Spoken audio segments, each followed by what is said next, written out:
अस्सलाम वालेकुम व्यूअर्स, एक नई वीडियो के साथ हाजिर हूँ। ये मेटल बाउल में जो आप अंडे के छिलके देख रहे हैं, इनको मैंने हाथ से क्रश करके धूप में रखा है खुश्क करने के लिए। अब खुश्क करने का मकसद ये है कि इजीली ग्राइंड हो सकें और इसको ग्राइंड करके मुर्गी की खुराक में शामिल किया जा सके, क्योंकि ये कैल्शियम, फास्फोरस, जिंक वगैरह का एक फ्री का सोर्स है।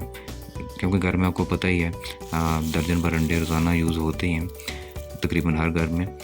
तो बाज़ार से कैल्शियम सप्लीमेंट ख़रीद कर उस पर पैसे खर्च करने के बजाय घर से ये चीज़ यूज़ कर सकते हैं।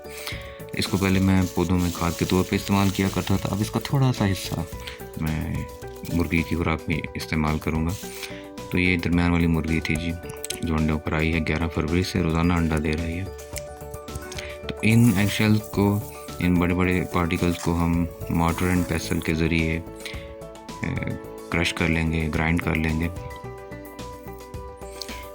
7-8-10 मिनट में जितना हो सकेगा।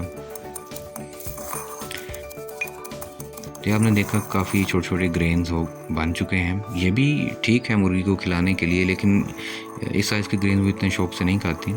मैं इसको मज़ीद बारीक करूँगा, सारे का सारा तो नहीं हो सकेगा, लेकिन जितना होगा उसको हम सीव करके अलहदा कर लेंगे। तो मैं इसको सीव कर रहा हूँ। उससे ये होगा कि जो बड़े ग्रेन्स हैं वो छलनी के ऊपर रह जाएंगे, और जो स्मॉलर ग्रेन्स हैं और बहुत छोटे जो दाने हैं या उसकी थोड़ी बहुत जो एगशेल्स की डस्ट है वो नीचे प्लास्टिक पे कलेक्ट हो जाएगी। तो ये चीज़ है जो हमें चाहिए थी। अब इसको हम आटे में शामिल करेंगे, थोड़ा सा आटा।